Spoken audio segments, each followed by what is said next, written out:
Welcome to TMZ Live. Harvey Levin here. I'm Elex Michaelson, filling in for Charles. And thank you for doing that. Thank you. Good to be here. I was shocked yesterday,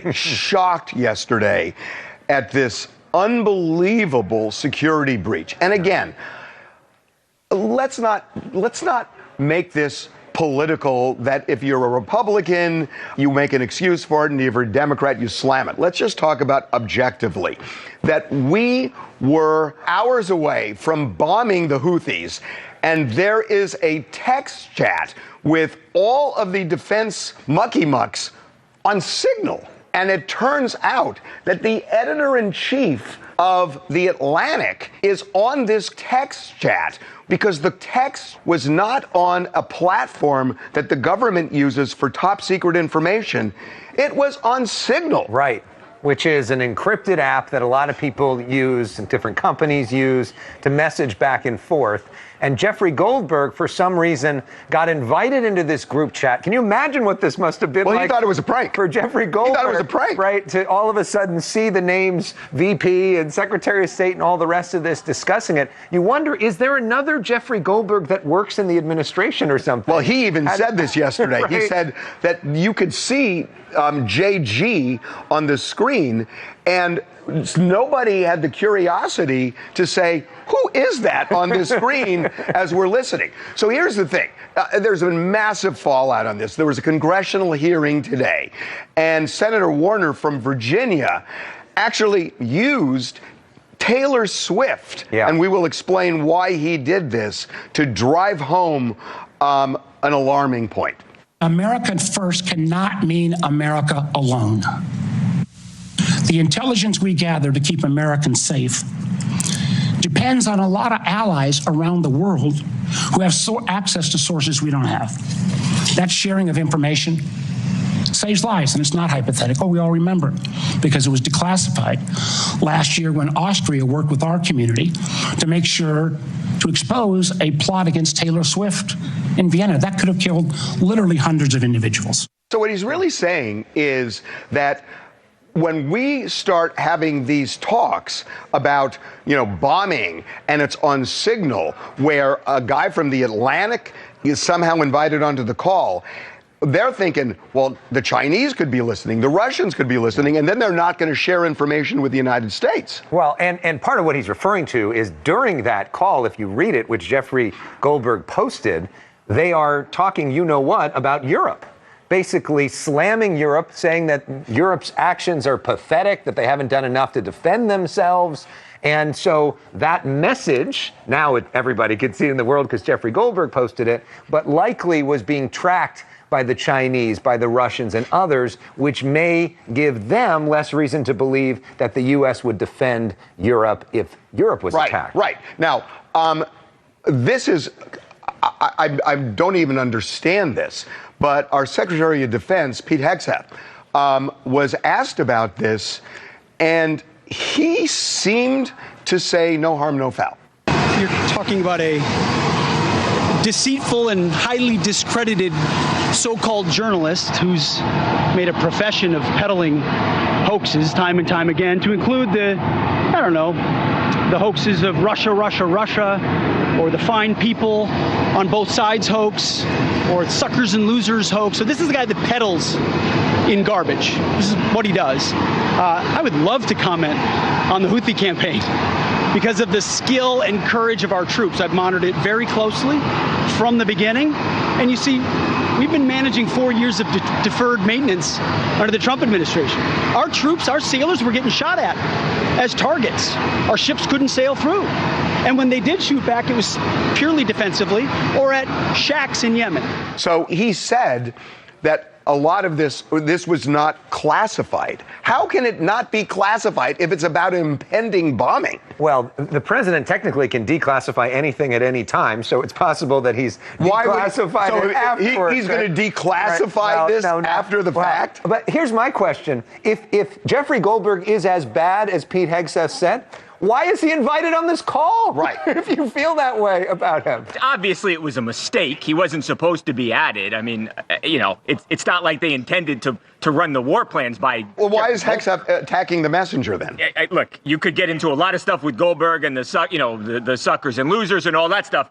I think he was responsible here. I give him credit. Totally. First of all, he didn't blow the operational integrity of the mission, right, by releasing things before they happened, which he certainly could have. So I think he actually deserves praise here. So, Yep. Put all the other stuff aside. I don't know why Hegseth responded like that. I mean, this is a big screw up. I think you got to look, if you're on the right, you got to call it. You got to be honest. And you can't criticize people for giving Hillary Clinton a pass or giving Joe Biden a pass. And then when it comes over, your side of things where you say, hey, no big deal here. This is a big screw up. It's a mistake. I think by and large, the whole treatment of classified material has gone to crap, starting with Hillary Clinton, then Donald Trump, Joe Biden. The classified material is not respected anymore. It's treated in a willy-nilly fashion, and I think it needs to stop. This is a screw up, and I think Mike Walsh should be fired. He's the one who invited Goldberg into the chat, and he's got to go, in my opinion. Why are they on Signal? Why are they having? Well, look. Just so you know, there is a platform for this that the government has to secure the conversation. I get that, Harv, but they're saying, but you got to also listen to what they're saying. They're saying the things they were talking about were not classified, so they can bombing plans for. That's what I'm saying. That's what they said. I don't know. I'm not the director of national intelligence. I'm telling you what they said. And by the way, Goldberg said he's just lying about that because he saw it, and there were plans for bombing. How they were going to bomb. Yeah. How is that? He didn't release everything. How is that declassified? And in some ways, they're almost taunting him to release everything by saying that these plans and impugning him. They're asking Jeffrey Goldberg to release the whole thing. You are so right. But it's I don't know. But Badcock, to your point though about why not just say it's a mistake? Donald Trump has never said that about anything for his entire career. He's been elected president twice. Admitting I was wrong, I got this one wrong, is not his MO. And everybody around him in the administration is taking cues from him to deny, and attack the messenger, attack the media. They're not pointing out anything that Jeffrey Goldberg said here that was untrue. They're talking about past stories, but they're not actually denying anything in the current and reporting. Talking about, the mission was a success. Well, that's great. But this is about security. Yeah, and this has nothing to do with Russia. Hi, my name is Bree from New Jersey, and honestly, I mean, what's the big deal? It wasn't really exactly war plan, just a little friendly discussion about weapons, targets, and timing. That's totally different, right? I'll tell you, I'm just shocked at this. Okay. To more important news now. Yeah, it looks like it's the real big story. It of the looks day. like it's true, guys. Sydney Sweeney and Jonathan Davino are donezo. And we know this not because she said it in a declarative way. We know it with even more solid information. Instagram. Yeah, you guys, this is a really, really big deal. So she deleted a photo of her and Jonathan Davino, her fiance, kissing. Now, what's really interesting about this is usually people will be like, oh, it was an accident that it was deleted. But this was deleted from a carousel of photos, meaning it was a gallery that she went in and specifically removed one photo of her and him. And the caption said something like, memories that will last a lifetime. Well, he did not last a lifetime. He did not. He was just a flash in the pan. But remember, there are so many breadcrumbs proving that this couple is on the rocks or maybe even not together at all. Well, no, Charlie, what you just said proves it. That if she went into the carousel and removed that specific picture, I mean, game over. Yeah, and we saw this coming, right? We did the story that they had called off their wedding 3 months before the wedding was supposed to happen. Now, you don't do that. People have already presumably made travel arrangements, hotels, flights, and everything like that. So you wouldn't do that to the people that are your family, your friends. But also, we had photos of him out in LA, and we knew that she had been staying at a hotel in LA without him. Right. So the fact that they were both in the same city but not seeing each other was also very telling. Okay, real quick, Charlie, because you know about this stuff. Would it ever ever be appropriate if you like book a flight and you book a hotel and you can't get the money back because it's non-refundable or whatever? I mean, to say to them, ante up and pay me what I'm out. You ended the engagement. It's not my fault. Why am I bearing that loss? I definitely think it's worthy of a conversation. And in fact, I would go a step further and say that the bride and groom to be, they should even offer ahead of time and be like, hey, unfortunately, we have to cancel our wedding, because of X reasons. We will gladly help you guys cover the costs and, travel arrangements that you may have already paid for. Like, they should be offering that to their friends and family. I had a friend who did this, canceled their wedding in Hawaii. A lot of people had already booked plans, and then the group just went and had a fun trip to Hawaii. Now that sounds... because they couldn't get the money back. No, but that's great. And then you don't have to go to the wedding, right. Which is even better. Just had a great vacation. Social media. What's up, guys? It's Jamie, and I'm in Florida on spring break. I just have to say, as a girl, we like to delete the digital evidence of relationships when we're in breakups. So all signs are pointing to Sydney Sweeney's single girl era. And I hope I'm wrong, because nobody's rooting for heartbreak here. But it looks like they're headed towards split spill. And all I can say is the best way to get over one guy is to get under another. I think there are a lot of guys that would sign up for that task right now. Fort Lauderdale or South Beach? Where are you? I'm on the Treasure Coast in Port St. Lucie. Oh, is that popping like South Beach? It's popping for us millennials. Oh, wow. Oh, that was good. That was a good effect. Okay, we got to take a break. When we come back, my head exploded today that 23andMe is being sold, and whoever buys it is going to have all your information about who you are. What are we going to learn about you, Harvey? Guess what? I'm Jewish. Welcome back to TMZ Live. So I was really rattled this morning, very early, when I read that 23andMe is going bankrupt and they are selling it. And now the question, who's buying it and what are they doing with this information? Yeah, and they put out a statement that makes you wonder and worry even more. Basically, they're saying if we are involved in a bankruptcy, merger, acquisition, reorganization, or sale of assets, your personal information may be accessed, sold, or transferred as part of that transaction. So basically, they have the information that tells everything about you that could go to anybody to use in any way. All right. And what I'm thinking about is exactly what is that information? I'm panicked, but I'm not sure why I'm panicked and what information is it that compromises everybody. So Jeffrey Fowler is a reporter, a columnist for the Washington Post. He is the tech writer, and he is joining us right now. Jeffrey, welcome to TMZ Live. Hey, thanks for having me. I'm happy to help you panic appropriately. Why am I panicked? Because your DNA is something you're stuck with for the rest of your life. It's not like a password that you can change. And so you need to protect it. So my advice to you and to everybody else out there, whoever did 23andMe, is go in and tell them to delete it now. Yeah, and in your article, you lay out how to do that. What's the basic way to do that? Well, first of all, you have to log into their website, which has been actually a little difficult, I have to say, in the last day, because so many people are rushing to go in and delete their DNA. But once you log in, you're going to go over to the settings, and actually I've got step-by-step instructions in the post, so you should check that out. It's not too hard. Honestly, once you're in, it only took me about a minute, but you do have to go in and ask them to do it. Otherwise, they have every legal right to sell it to somebody else. Or even worse, this company that is now in bankruptcy could face another hacking attack. This happened to them a couple of years ago, and then you really have no control over your data. So I want to drill down on this. I still haven't figured out why am I so panicked. I get it. They got my DNA.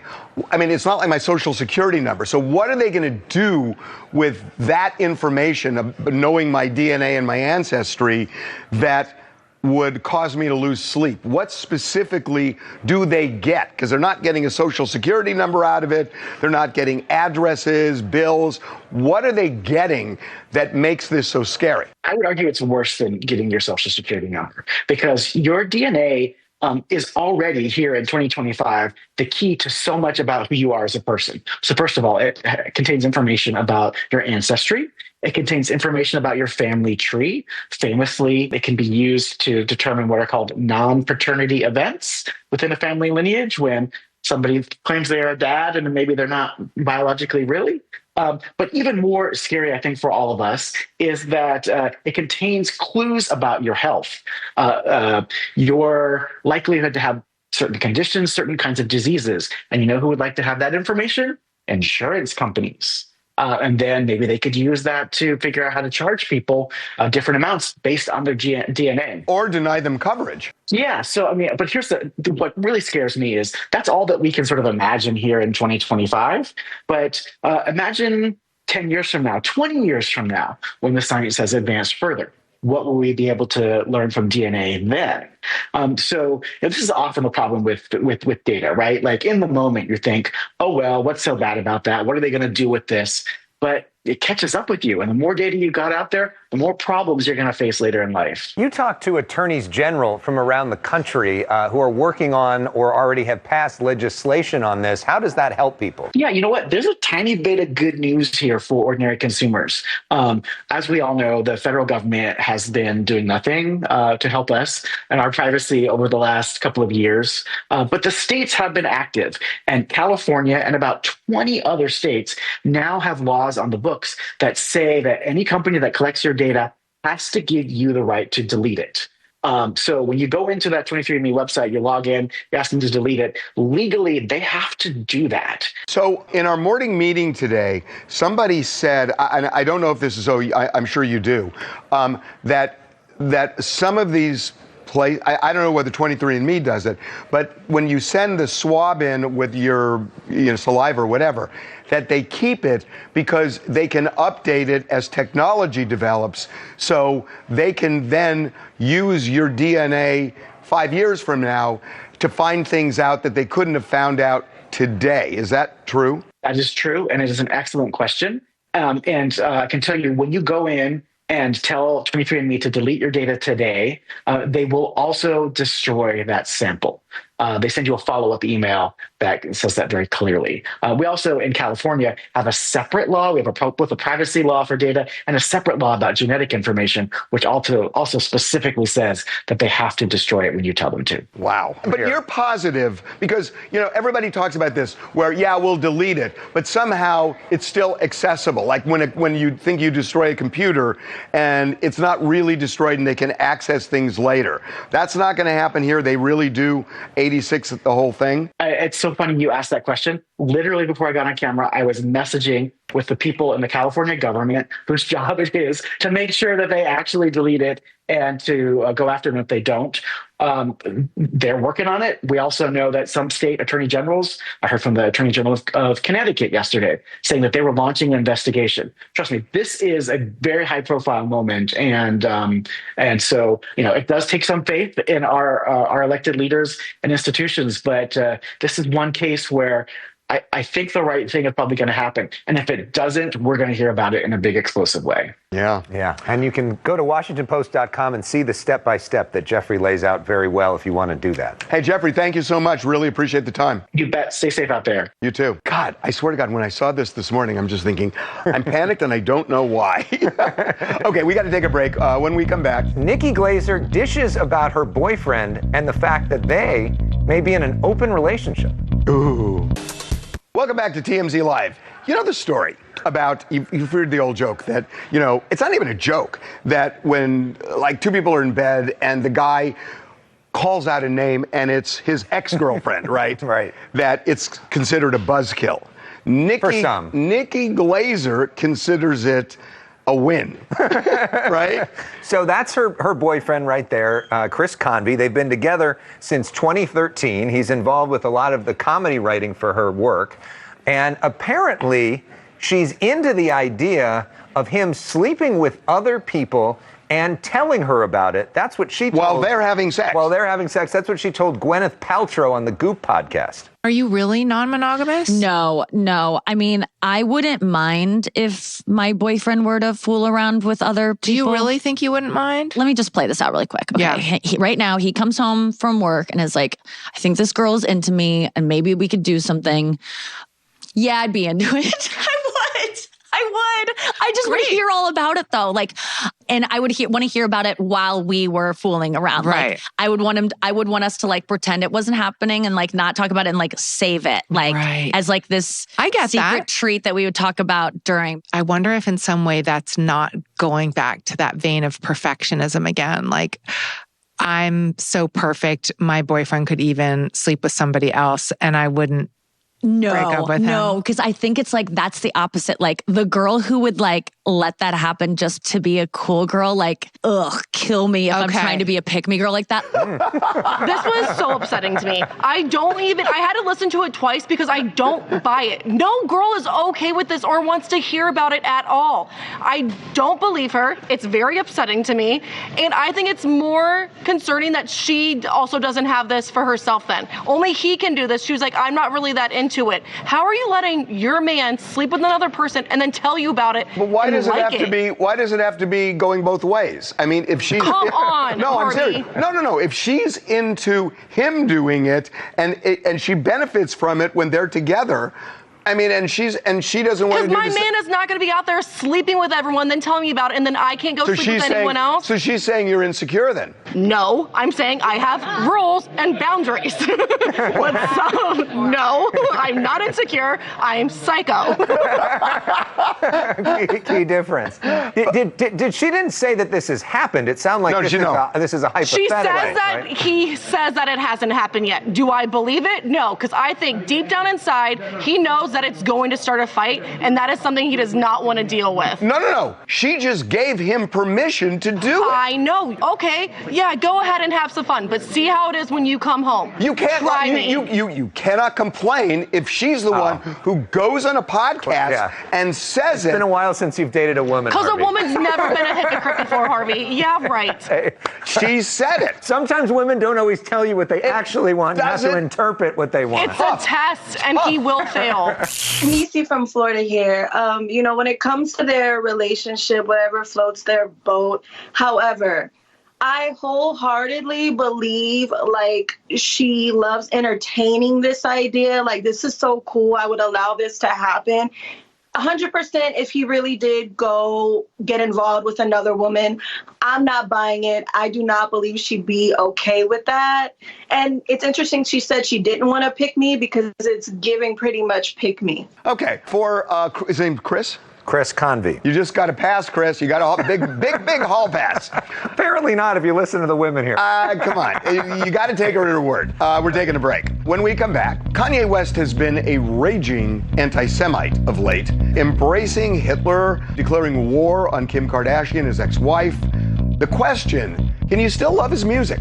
Can you separate the man from the music? D.L. Hughley is with us to weigh in. Welcome back to TMZ Live. Harvey and Elex here. So, Kanye West dropped his album Bully, and he scored. It was #1 on multiple platforms. Yeah, apparently people don't care about the fact that he's an anti-Semite who says he loves Hitler and wants to kill Jews. Look at this, 2.7 million views in one day, #1 hip-hop music video on iTunes, #1 trending music video on YouTube, #1 trending music album worldwide. Kanye West still has a lot of fans. They may or may not like what he has to say, but they like his music, and they clearly are able to separate the two. So is it right to separate the two is the question. So we are going to bring in our buddy D.L. Hughley, who we got into it last week on DEI, and we're going to, I think, get into it again.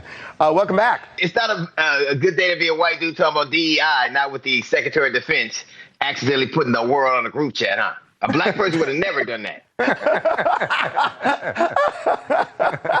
Okay, fair enough. What about Kanye? I think Kanye West is undoubtedly a genius, and I think that he despises black people and Jewish people. I dislike Kanye for what he said about black people on this very show, and he's done nothing to dissuade me of that notion. But that doesn't negate the fact that he's a brilliant musician and a brilliant producer, and some people can tune that out. I can't, man. But that's talent is mesmerizing. I mean, in the Bible, the devil was so talented as a minister of music, he made other people try to fight God. So I guess talent is talent will make, especially musical talent, it'll let you forget whether somebody is a rapist or a pedophile or a child. Like music is there's a reason they call people the Pied Piper, and I think he's one of those people. Are you listening to the album? No, I've been listening to Kanye since he said. No, I'm not a Kanye fan. I can respect what he does, but I think he's done too many things for me to be one of those people that's going to invest in his music. That's not what I do.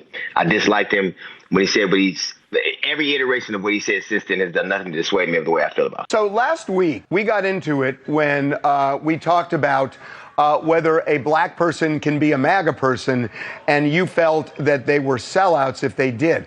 Why doesn't that principle apply here, where you should not embrace an artist because he happens to be a musical genius if he's as hateful as he's making himself out to be? Hey, let me tell you something. I don't think you should vote for a rapist. I don't think you should vote for a fraud, and I don't think you should listen to art. That's my personal perspective. But people have these allegiances that, that are beyond my comprehension. It is something, that's where I draw the line in my estimation. There are things that I won't do no matter. I've never heard a beat so dope that it made me forget how horrible a person you are. I've never heard that, but apparently people have.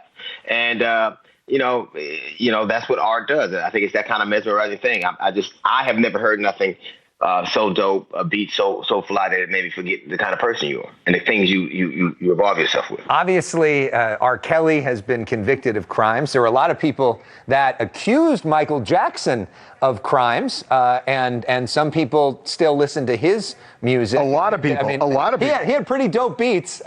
Did that bother you? Do you still listen to him? Yes. Listen. We put people in all kind of boxes for all kind of reasons.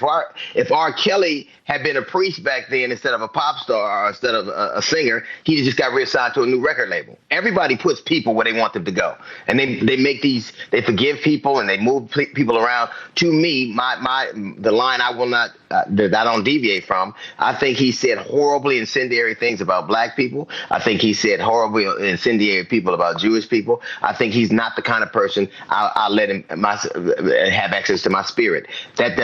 I think that's not a common. I wouldn't vote for somebody, like I said, who was a rapist. I just wouldn't do it. Now, there are people who make these deals with the devil that they do all the time, and I guess this is another iteration of that. He is a dope artist. I understand that. But I'll never let a man like that into my spirit. I mean, I get that you won't listen to him, but when we talked last week, you were very judgmental about black people who supported something you didn't, which is MAGA. Right. Why aren't you being? Why aren't you being as judgmental about the people who are supporting an artist who is filled with hate? Well, listen, I think that I'm saying the same thing. I think those men. I'll give you my assessment of the kind of people that black MAGA supporters are. Whether black MAGA people are. I'll give you my assessment of them. And I didn't tell them what to do or what not to do. I told you who they are in my estimation, just like I'm telling you who these people are in my estimation. They're people who will make these leaps in logic or make these deals with the devil that I won't. So I'm not gonna. That if they have that in their spirit that they can do it like that, they're not the kind of people that I can persuade anyway. I think if you allow that kind of thing in your spirit, then it's something that I'm not going to talk to you about. Nothing I can say convince you. But I think for a long time, I've been vocal about it. Everybody knows how I feel about Kanye. He knows how I feel about him. I think the fact that he's doing great music, which is what I think he was put on earth to do, is actually that's a God-given gift. But the fact that he's done and said such horribly hurtful, incendiary things is something I won't abide. And he's not a huge fan of you. You two have gone in at it before. No, right. I think and people make excuses for him, like his mother passed on. You know what? If the grand design works the way it's supposed to, we're supposed to lose our mothers first. But what we never do. I bet you there are any number of people who've been through tragic things, and those people are, if life has driven them crazy, they're under a park bench or they're under a bridge, and we don't make the same kind of allowances for them. You're right. I think genius can do that to you. We won't make those kind of allowances for everybody else. It's some guy that will never get it together because of what he saw in war. But if you make people feel good, if you make Jesus walk, I think you have an obligation to at least try to act like him. And if you don't, then that seems like something I can't mess with. So you talk about allowances. One of the things that I've really been interested in is in watching people who support Kanye is they always make the excuse, well, he's mentally ill, so that's the mental illness talking. And I've been hearing that a lot. And I certainly heard it at the beginning of all of this when he was here talking about slavery being a choice. But over the years now, boy, did Charles age? Over the years, that's kind of been an old kind of drumbeat. Is it valid to say, well, he's mentally ill, so you got to give him a pass? No, it's not valid. But this is what I will say. There were a lot of people who didn't get upset till he said what he said about black people. And then there were a lot of people who didn't get upset till he said what he said about Jewish people. I got upset both times. So some people still were going to mess with Kanye when he said what he said about slavery. It wasn't until he said what he said about Jewish people that a lot of people got involved. I took exception at both times. So I don't make allowances like that. I think the things that he has said or done are hurtful. And I think that people think that genius puts you in rare air, which obviously from a creative standpoint it does. I don't think he's and I say this over and over again, and I can't tell people what to do, but people know how I feel about him. I don't play him around me. You can't buy his shoes around me. Whatever you do is what you do. But I think that there are people who compartmentalize this thing. When he said what he said about slaves, there was still a lot of people that were going to deal with him anyway. It wasn't until he said what he said about the Jewish community that other people got involved. So I think if you are insulted by one thing, you have to be insulted by all of them. And I have a problem with people who just were insulted by that part of it. Oh, I think people were insulted by both. I didn't hear a lack of that. I think people I still think that there were people, and this is just from conversations with people. There were people who still were going to go to his concerts and buy his shoes until he said something that walked down their street. Yep. And I think that's that's just a universal truth. I think we're very tribal that way. There were people who weren't insulted until he said something individually that was insulting from their perspective. I think the kind of person that would say those things is an anathema. I won't deal with that. But there were people all across the spectrum that still went to his concerts, still praised him, still bought his shoes, still made deals with him until he said something about their community. And that was to me, that was hypocritical and disingenuous equally as much as the people who are doing what they're doing now. That's interesting. It's like a monopoly board. I didn't know Jews were on Main Street in that sense, but hey, thanks for joining us. We'll see you next week. Always, okay, man. Okay, Always. man. All right. Okay, he is just the best. He's great. Do you think the success of the music is in spite of the comments or because of the comments? Oh, in spite of, because he was more popular before the comments. Yeah. So I don't know. Still pretty popular, though. Okay, we got to take a break. When we come back, so you're dating one of the biggest movie stars in the world, and then all of a sudden you're all bent out of shape because they refer to you as the plus one, the girlfriend. So what's up with Leo's girlfriend? So Leo DiCaprio's girlfriend, Vittoria Soretti, she has been dating him now for, I think, 2 years.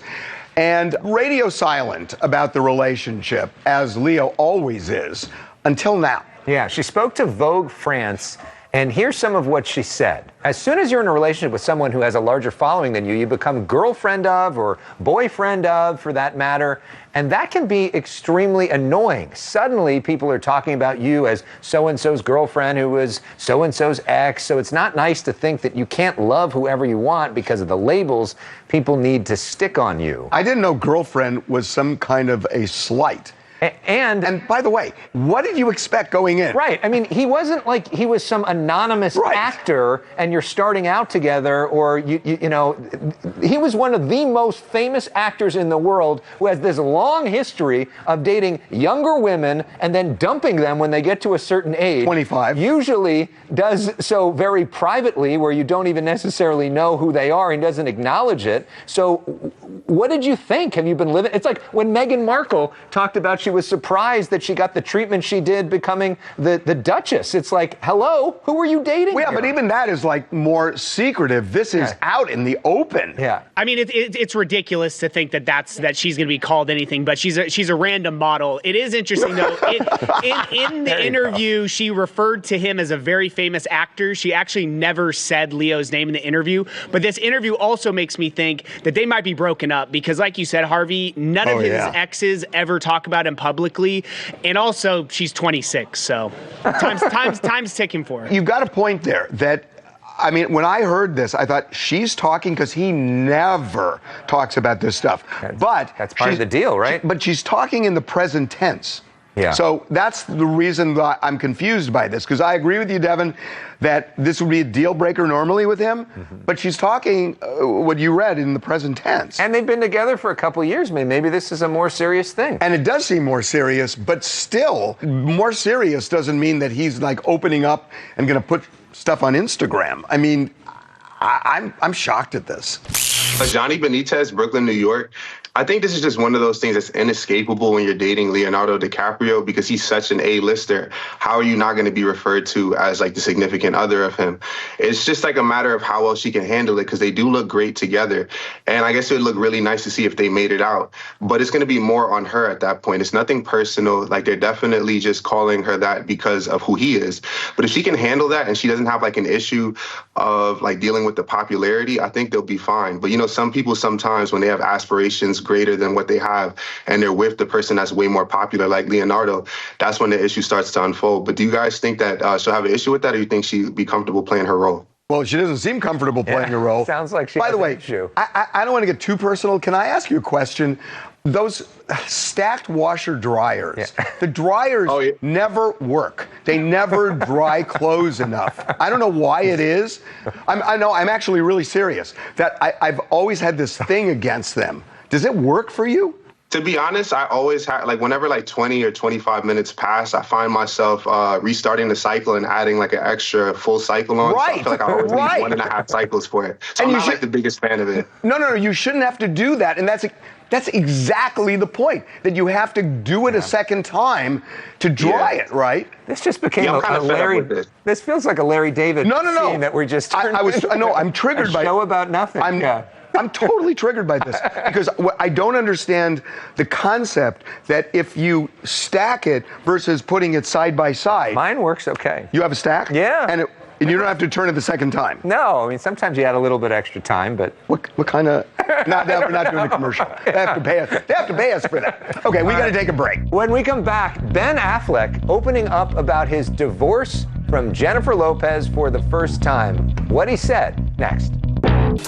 Welcome back, TMZ Live. Elex Michaelson, Harvey Levin here. Ben Affleck is opening up about his divorce from Jennifer Lopez for the first time. He's on the cover of the latest GQ. I'm shocked he did this. Yeah, and here's what he told them. He says that there was no big scandal, no soap opera, no intrigue. The truth is, when you talk to somebody, hey, what happened? Well, there is no, this is what happened. You start going, okay, clearly this person has got these issues, clearly they have these issues, and the reason I don't want to share that is just sort of embarrassing. It feels vulnerable. That was him talking about the fact that they maybe should have gone to couples therapy, but they didn't go to couples therapy. There was no big cheating, no big scandal, that they basically just aren't right for each other. So when we were covering all of this, the people I spoke with who are very close to them, it was really interesting because they were saying that J-Lo gets a bad rap with this, that everybody assumes because she's a diva, that it must have been her, that she was difficult and everything else. They were saying to me,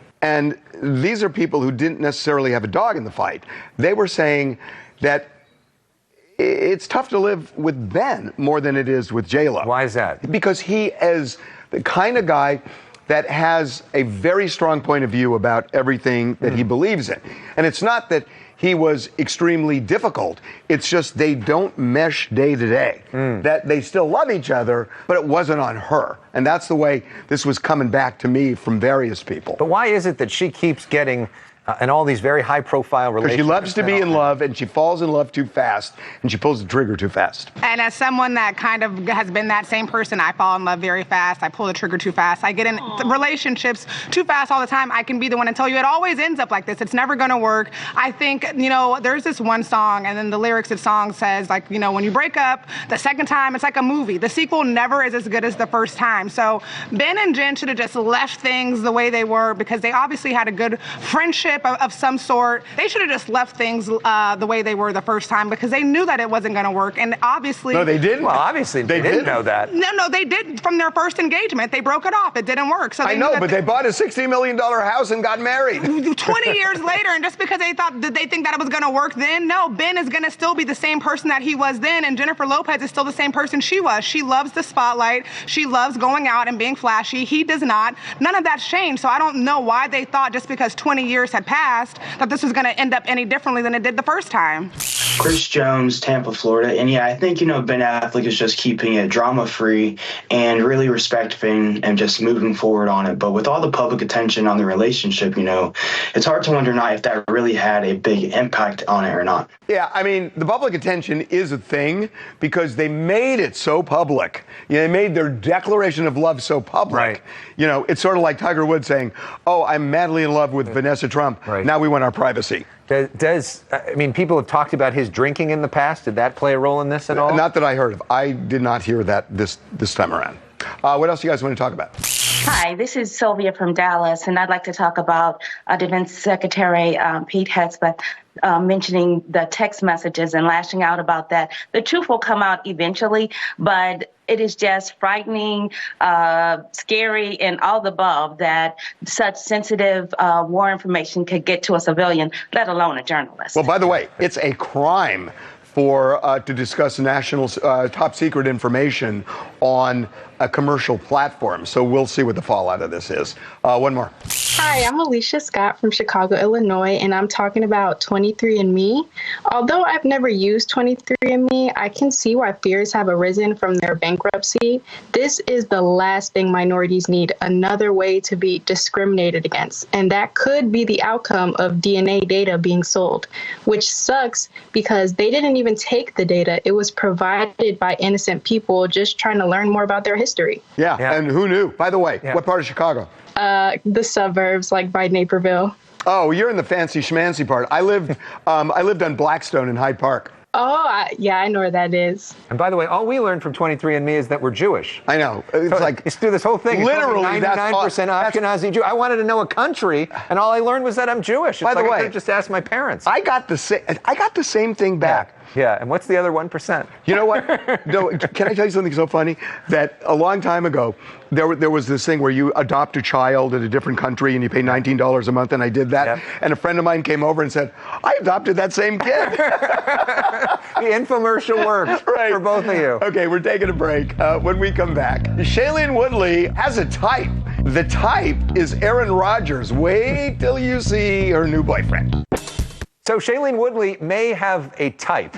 She's got a new boyfriend, Lucas Bravo, who is on Emily in Paris. They were spotted together in Paris, and he looks a whole lot like Aaron Rodgers. It's Aaron Rodgers. Who she dated for 2 years from 2020 to 2022. And, I mean, look at them there, and then go back to the new picture. Yeah. Even the beanie. He walks around with a beanie all the time. So it's a younger and less political Aaron Rodgers. Who doesn't have as good of an arm? I want to find out if he's ayahuasca curious. That's what I want to know. That's actually really interesting. Well, and clearly the Aaron Rodgers relationship didn't work out that well for her. So it's interesting that she would go. She was heartbroken. To that type, right? She was like, she talked about this later. She was. Oh, which one is that? Okay, it's hard to tell. No, that's Aaron. Who is who? I know. So who is it? Who does it compliment more to say you look like the other? Yeah. We'll leave that to you. We'll see you tomorrow. Thanks for watching.